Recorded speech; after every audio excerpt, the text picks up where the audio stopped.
black and white, for those who've seen it in colour, is just a revelation.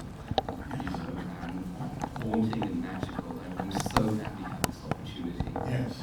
So 1945, 1946, Tyrone Power, one of the most handsome leading men, considered a bit of a lightweight, returns from the war, and he decides to change his image. And he goes to see Darryl Zanuck, the head of Fox, and says, I found this book. That's amazing. That's amazing. Oh, is it really? Okay, so tell me the truth. I can take you through the right. Yeah. George Jessel, who produced the movie, read not the book but a review on a newspaper. And he bought the book sight unseen. And then Zanuck read it and said, are you fucking crazy? What have you bought? And then they said, we gotta cast it on. And then eventually, Town Power does come very actively and says, I want to do it. And they had to let him do it. But then what, and there is Colleen Gray, in fact, references that when she was being cast as Molly, they still had not cast out. And Zanuck says, if I cast it up, you're in. If I don't, I'll need a bigger stunt than you. And they destroyed the movie. They released it brutal to make way for the Town Power next movie. And out it was. And then disappeared for many, many years. And I had never seen it. And in 1993, Ron Perlman said, there is this movie, I want to play Stanton Carlin. Wow. And we should see it. We couldn't get the movie, but I got the paperback, which I still have. And I read the paperback and I said, how the hell did they make a movie out of it? It's amazing, but it's brutal, sexy, very, very against the censorship that you have to face. And of course, the version in 47 is a lot rounding around the censorship. But, that's the story. And I think George Jessel's heirs went into a lawsuit, or there was a lawsuit for the rights. Somebody froze the rights of Nine Rally for a long, long time. And Ron Perlman and I went to knock on the door of Fox. And I said, hey, you don't know me. I made a movie nobody has seen called Kronos. It's going to be rated a few months, and this is Ron Perlman. Oh, this is back in the 90s. Yes, 93. Yeah, 93. And I said, I want to make that movie. And they go, validate your parking, boy. Really? What it is to be nobody, Hollywood. It is an interesting experience. So how did you used to revive rent this? cars on a place called Ugly Duckling. Really? No. How did you go from there to getting this off the ground? Well, many, many years later, Kim Morgan and I were looking for something to write together. And she said, what about Nine Rally? Do you know that? I said, oh, I do. I love it. And as it happens, Shape of Water was at Fox. So they said yes. Kim and I wrote it. We thought, let's write it completely in freedom, because there's no way they're going to greenlight it. Because we want that ending. We want to land like that. And we want to do it without any compromise. And, it'll be a great exercise, but lo and behold, they immediately wanted to do it. And here we are after a pandemic and 3.5 or 4 years of work. I mean, it's extraordinary because you've had, it was a nightmare in some ways. You lost your leading man. Yeah. Oh, by the way, I signed a bunch of posters for you. Oh, yeah. Sorry. You were in with Leonardo DiCaprio. Yeah. You lost him. You, halfway through the shoot, have to shut down because of the pandemic. Let's look at those two things. What happened with DiCaprio? Well, we have designed the world, so I was able to present all the sets and all the concepts, and he was in, but the calendar could not coincide with a project that ultimately also got delayed. So we couldn't make it work, and we literally got together, everyone, and I said, one more try with Bradley Cooper, and if not, we shall it. Because one of the things that was very clear to me is we needed Stan, who does so many terrible things, to be a leading man. And a leading man that looks like a leading man from the 30s or 40s. And Bradley has that, his eyes are the most interesting eyes. Yes. I cast eyes in my movies. And his eyes have fragility, madness, innocence, everything. And he looks like a star from there, especially in the black and white. So I went to see Bradley, and I came with a bunch of books from photographs from ex-convicts from Australia, references from Ouija, the photographer, all the designs for the sets that you saw. And I come to his house and it's full of fucking stairs. And for me, that's like, I said, this is how much I want to cast this guy. And I get to the terrace and he says, do you mind if we meet by the pool? Oh, no. I carried all those books and we met and he was saying, well, we started talking about the character and he said, what is your instinct? What should I do to prepare if we do this? And I said, first thing, you need to get boxing. You need to box every week, 2 or 3 times a week, get training, because you have to have the physicality of somebody that has been punched and has punched. And you have to really have experience that to land in the body language of a guy in the 40s. And then he read everything I gave him. He was, I mean, I've never had a partnership like the one I had with Bradley in this movie. I'm spoiled for life because he is really, we are like Danny DeVito and Schwarzenegger in the movie 20. We are the same. Guillermo, you're too tough. We are the same. He is the DeVito. He is gone. We are really so close, and we had to look at this character with compassion, but also unflinching. It's a character that does require a very dark exploration, but I thought he could relate, and I could relate to the anxiety he has, the character, and I felt You could relate because you can relate because I think this is where the world is right now. The world is a world full of total anxiety. We all wake up thinking that everything can go in 2 seconds. And for the last 5 years, I think that the line between the truth and lies has blurred. We have entered an era in which we are curating our reality to just confirm our bias. And the hunger to be seen and for fame and notoriety is come to a moment that is ridiculous, where we chase hits or likes or followers or whatever we are after in a way that is more abstract and more intimate. When people say, why make a noir now? I say because noir always reflects the period it's made in. Noir, when you see a Robert Mitchum noir, it reflects post-war, and if you see one with a little goodbye, that reflects post-Vietnam. The 80s or the 90s neo-noirs reflect the greed of that era, and this, I hope, encapsulates where we are as a society. And I don't think we have much long to go. yeah, so that's depressing. It is and it isn't. It is and it isn't, because to me the movie is, look, we tried one thing that is very non-noirish. In noir, there is always a very almost religious punishment. And we thought, wouldn't it be great? And we thought this is something Bradley was so into, and we were so adamant about. I said, because the final shot of this movie is, the whole movie is a rant and a prologue just for that ending. That ending is the reason to make the movie. And one of the things we wanted to mix is relief. He's finally himself. He doesn't have to pretend, no more masks. And that was such an important piece of acting. So my hope is that you understand it. As opposed to in noir where you just condemn the characters, my hope is you understand. Do you identify with him?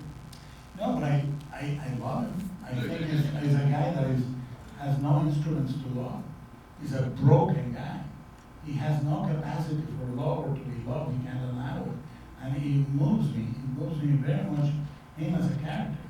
And his questions are questions I have gone through in Success particularly. Success is such a myth, and success is such a brutal notion. The two most brutal notions are ideal romantic love and success. They are unobtainable because if you go by that, it's never enough. It's never enough. You want your thoughts read, you want people to change according to your whim, you want everything, and it's really a very lonely place. So I understand it.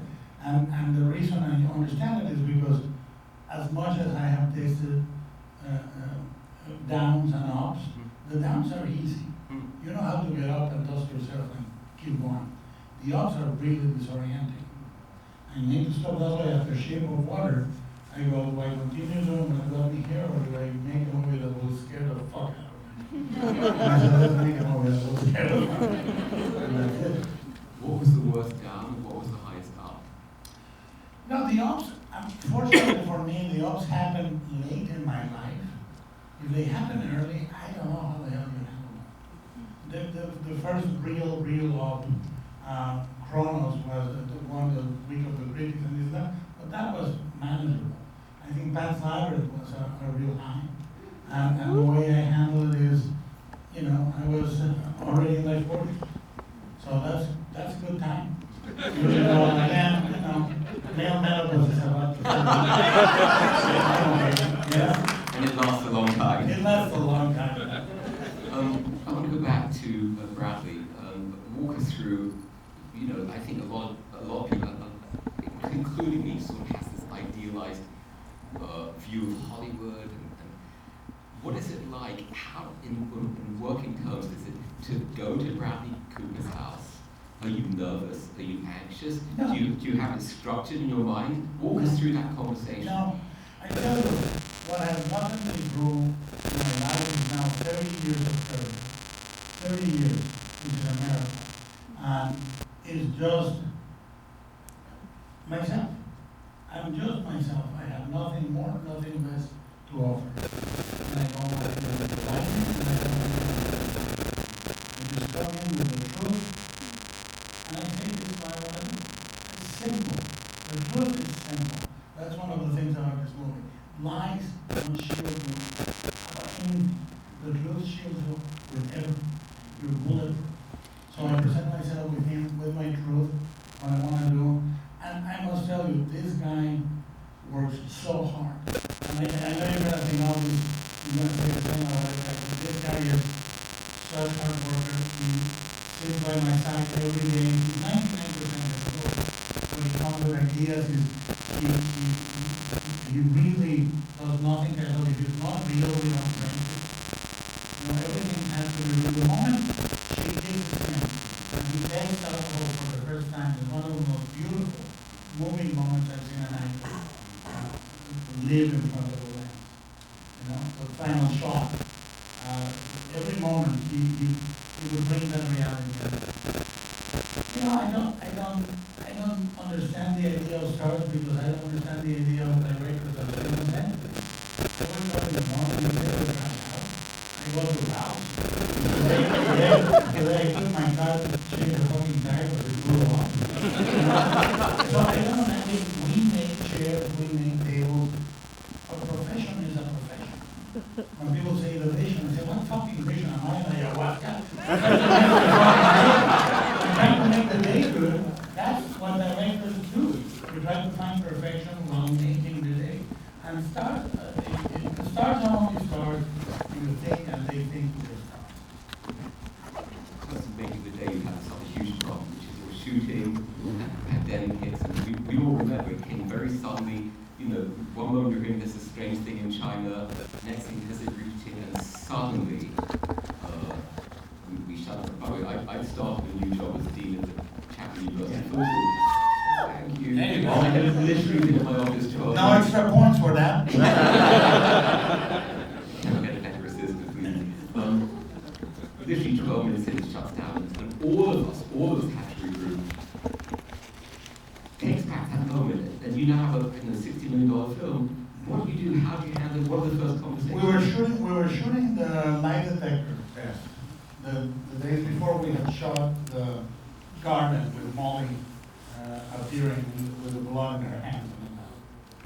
And we started talking about this pandemic, and then somebody said the NHL and the NFL have shut down, and we went, oh, this is serious. You know? And then the next day we were in the set, we got for lunch, and Bradley, Miles, my co-producer, and myself, the three of us produced the movie. And we said, we have to go with blood. And it's not something that comes from the studio, it doesn't come from Hollywood. We said if we get somebody sick, if we lose a life or somebody gets permanent side effects, so we're pulling the plug. We called the studio a bunch, and we sent everybody home.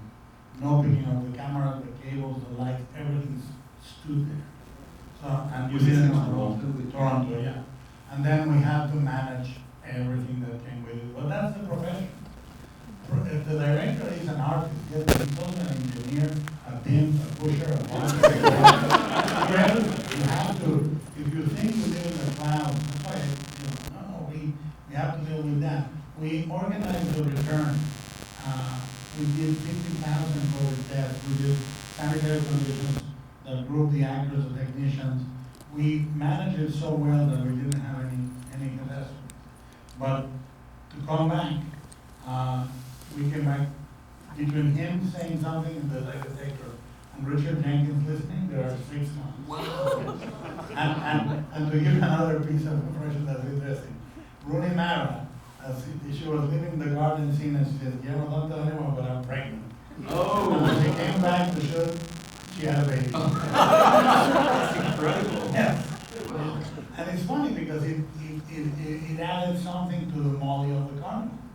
You know, she looked different than the Molly in the city. And Bradley had time to lose 15 pounds, and I had the time to gain 40. What changed that? So you had, what, 6 months before you shot it? We edited and edited and edited. You edited what you had? Yeah. And then which was all the second half. Yeah. Did you see the film differently when you came back?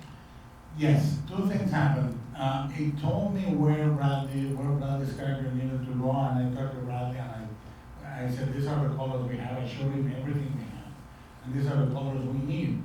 And then this came out of that, black and white. Because when we couldn't edit anymore, I said, you know what, I'm going to watch it black and white. And I went, oh, we cried. Because we had our director following, first of all, the light is a classic light pattern called 3-point light, you know, which is the way classical movies were made.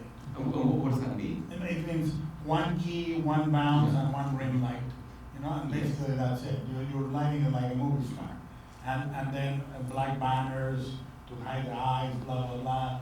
You know, softer edges, we use a filter for the lights, blah, blah, blah. We lowered the ceilings to a little over 6 feet so they would be contained in and the camera work was very classical. But we are directed a lot on green, red, and gold, which allowed for the perfect midtones in black and white. And this was it was a huge revelation.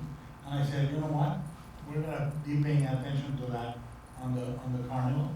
And so I kept an eye to that. And then I finally showed Kim first. And then I finally showed Bradley. And then I showed the VP who had a heart attack. I was going to say he must have, because he hadn't lit it for black and white. No, but he did. Yeah. Because the 3-point light and the way we get the silhouettes was for that.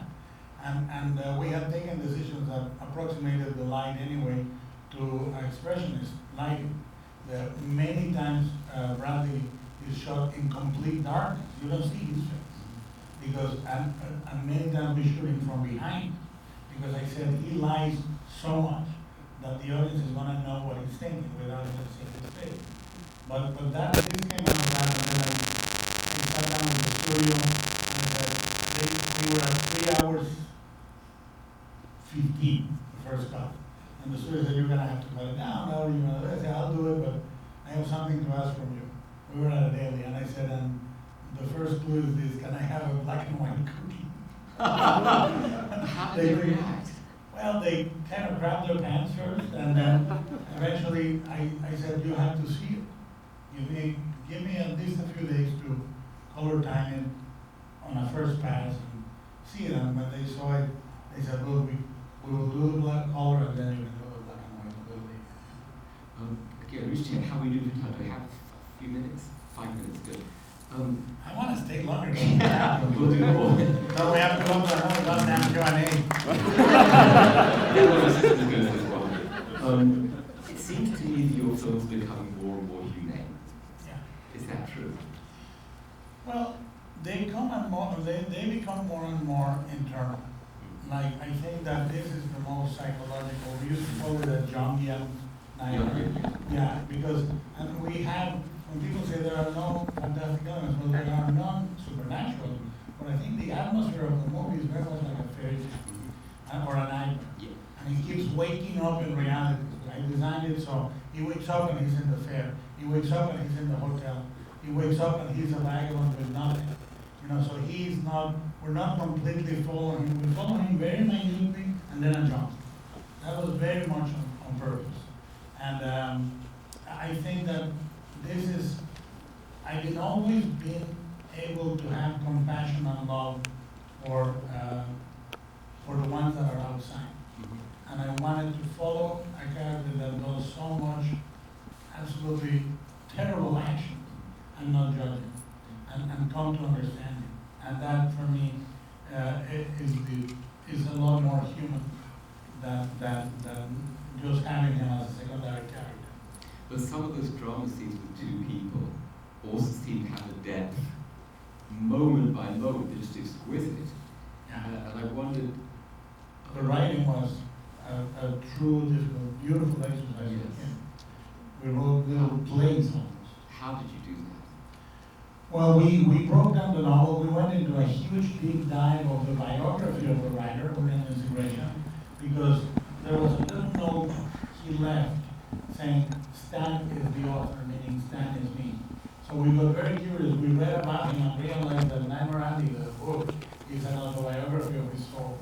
He's actually seeking an answer for himself. And an answer, he looked in Catholicism, communism, Dianetics, magic, prestidigitation, and he sadly was losing everything. And he ended up committing suicide in the same hotel that he wrote Nightmare Alley. And in his pocket there was a card that became our North Star for the movie, which is "You rather die than face the truth." And we thought that's the final scene. Final scene is he faces the truth. And then I decided as director, we're going to use mirrors a lot. And we're going to use a circle, which is the geek beat, to pursue it. I made the movie a circle. He's laughing at the end and then he remembers dragging the body and starts over again. You could do that. And Kim and I decided then to extract mine the entire dialogue of the novel. And then we started structuring with the craft of a 1940s script, which is where the dialogue has a repartee or a rhythm that is not of today. The rhythms are different, and you have you have a racket just like me. Is that what it is? A racket. I can read a mark real quick. Is that what I am? A mark. What do I want? What everybody wants to be from now. Well, it has this intelligence and intensity. Was she beautiful, your mother? What a beautiful musical phrase. Was she beautiful, your mother? And for me, for Kim, she always had a great eye. And for me, it took me about 6 years. I was bilingual since I was 7, but it took about 6 years of writing screenplays for me to finesse my ear for dialogue in English. And when I hear a good piece of dialogue, it's like I'm listening to music. I delight on that. Last question. They say famous to you, there are 3 films: the film you write, the film you shoot, the film you edit. Of course. What I would ask you is, how is this different from the film that you set out to make? Look, the basics are the same. What you need, in order to know Paris, you gotta get lost in Paris. You don't want to go with an itinerary and say, today the Louvre from 10 to 12, and then Café de la Paix from 12 to 12:30. You want to get lost and get mugged and get vomit by the river, and then you know Paris. And that's the same experience with a movie. You get lost, but you're still in Paris. You're still in Paris. Why? Because the movie should read directed by Guillermo Del Toro and the movie. The movie directs. The movie tells you every day, this is what I need, this is what you're gonna give me, and adversity. And the older you get, the more you realize that adversity is the movie dictating what it is. It really is, and I know this sounds like a Chinese cookie, but it's true. It's the opposite of the time. I'll give you an example and then we'll leave it. That final shot, which we knew was the most important shot of the movie, and Bradley knew it has to be 100% true. I knew, because it was written like that by him and I, we knew it was a shot that had nothing but the lens and the actor. That's it. No ornaments, a moment of pure truth, blah, blah, blah. We were so scared that we said we're gonna cut that set in half and we'll shoot Tim Lake Nelson and carry that set for the rest of the shoot, right? And then we said, we'll never go out in the unprepared. And one morning, my partner Miles comes in and says, you gotta shoot the ending because there's hurricane level winds. Oh my God. Coming. So we shot it without any preparation, without, like weeks before we were going to. Bradley looked at me and said, what can we lose? Let's do it. And we rehearsed, we had a couple of takes of rehearsal. And what you see in the movie is the first complete take. And it stayed. You know, so if you are afraid, and I could have said we lose today, but you listen, you think the movie's trying to tell you do it today, and you're gonna get it. And I listened to it. Does the movie make a different point than you set out to make?